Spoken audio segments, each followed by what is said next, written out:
I did want to take a couple minutes and talk about the residential schools and the information that's coming to light recently. Um, I am not Indigenous. I think that's quite obvious, but I'm Canadian and a mom and a human being. So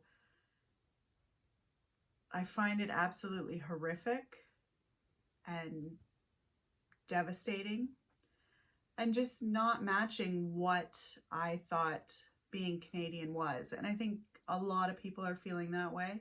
Um, None of this was taught in history at all.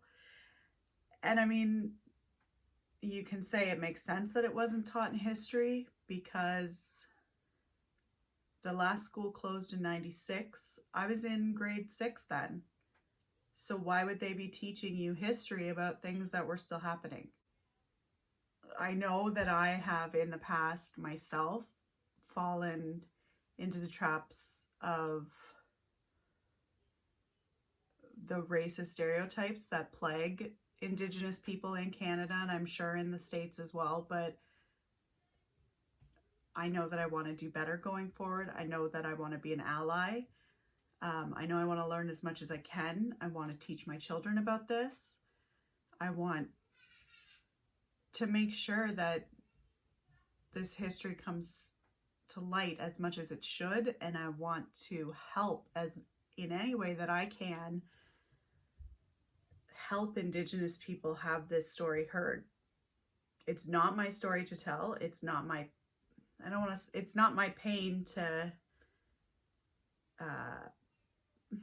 what's the word? I don't know what I want to, it's not my pain in that it wasn't my baby's taken and it wouldn't be my baby's taken. As a white woman, it wouldn't be my baby's taken, and that's not right. And that shouldn't be happening to anybody. Doesn't matter what your race is. You shouldn't be worried that your babies are going to be taken from you. And it's still happening now in situations where Indigenous people are profiled a certain way, their babies are taken, and it's not right. And it's devastating for me to hear about. And my ancestors were the ones doing it. I'm not the victim. My ancestors were not the victims. So I can't even fathom how enraged and angry and furious and devastated Indigenous people must be. I mean, this has gone on for years and years and years. So I can only speak as a Canadian, and as a Canadian, I know that it's not right, and I know that there are enough Canadians that agree that it's not right, that I hope that some real change will happen going forward. There's just not words to explain it, unfortunately, which is horrible. Yes, today is July 2nd. Yesterday was Canada Day. We don't typically do a big thing for Canada Day anyway, but we did nothing. We didn't wear red. We didn't do anything.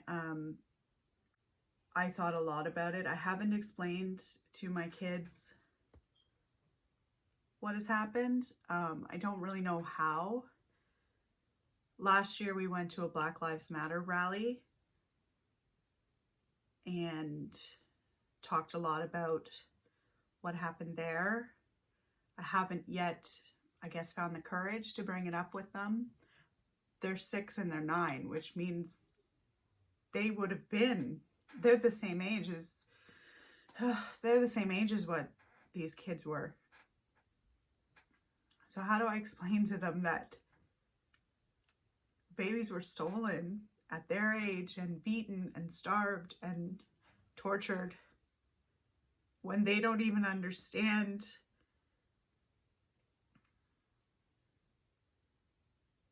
They don't even understand why people would be mean to somebody because of the color of their skin. They don't. So how, that's, like I said, I didn't want to make it about me. It's not about me. It's not about me at all. So I'm going to be making us some t-shirts, some Every Child Counts t-shirts. I will not be selling those because it's not my place to sell those. I'll be making sure that I buy the design from an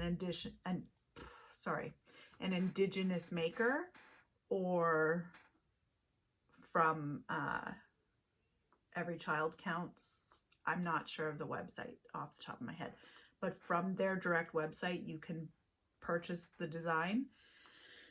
But I want to make sure that that money goes directly to an indigenous maker or creator, because that's who should be benefiting from the sale of those items, not myself. So I think that's where I'll start, is I'll make t-shirts and then we can talk about it. I think it's important for me to talk to my babies about it because they're the next generation. If you raise your babies properly, it's not about being blind to color differences and race differences and disability differences and all of that. It's not about being blind to it. It's about recognizing it and celebrating it and realizing that that person isn't less than because they're different than you. Their differences are beautiful, and that's what makes the world amazing. And I know that I try really hard to do that, so I hope others are as well. I don't even know what I'm talking about anymore. I've gone off topic. But anyway, as a Canadian, I've been reflecting a lot about it, about thinking about it, and I'm horrified that the number keeps increasing. I mean, we've only searched such a small amount of schools, and of course there's more at the other schools. Of course there is. Why wouldn't there be? I just didn't want to put a video up totally ignoring what's going on, because I understand this is a small business vlog. This is not a political vlog, but I have talked about other political things in the past. So it would be out of character for me to not discuss this. And I think even though I'm a small business owner, and even though Graylin & Co. is a business, I'm a human. I'm a human being, and it's run by a human being. So that level of humanity should be present within the business, I think, personally. I mean, why, if you didn't want that present in the business, go shop at Walmart or Target or whatever. Go shop at a big box store. You're shopping small and you're paying attention to a small business because it's a small business run by a person that you get to interact with. So why wouldn't you want to know that that person hopefully has the same ideals as you? And frankly, if you don't share those ideas, I'm not sure why you're watching this video, because that's what my business is about. I mean, hopefully that big rambling mess made any kind of sense, because I didn't make a plan of what I was going to say. I just wanted to kind of talk about it. So